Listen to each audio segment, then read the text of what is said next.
HP দলের দায়িত্ব নিতে যাচ্ছেন মোহাম্মদ সালাউদ্দিন।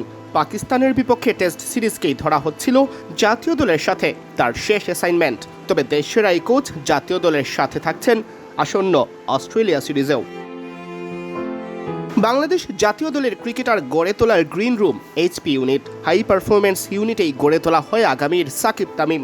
সেই এইচপির দায়িত্ব দেওয়া হয়েছে মোহাম্মদ সালাউদ্দিনকে, জাতীয় দলের সাথে যিনি যুক্ত ছিলেন সিনিয়র সহকারী কোচ হিসেবে।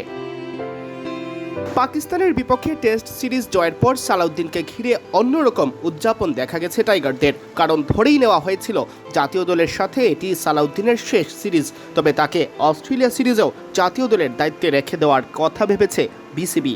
বিডি ক্রিক টাইমকে বিষয়টি নিশ্চিত করেছে ঘনিষ্ঠ সূত্র।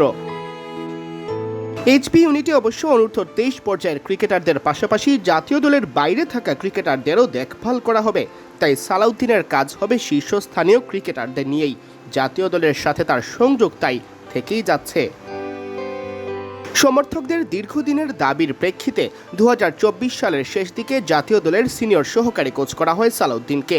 1 বছর দায়িত্ব পালনের পর অবশ্য গত নভেম্বরে জাতীয় দলের কোচিং প্যানেল থেকে পদত্যাগ করতে চেয়েছিলেন। তার আগে ব্যাটিং কোচ হিসেবে জাতীয় দলে নিয়োগ দেওয়া হয় সাবেক অধিনায়ক মোহাম্মদ আশরাফুলকে। তবে বোর্ডের প্রস্তাব গ্রহণ করে সালাউদ্দিন দায়িত্ব চালিয়ে যান।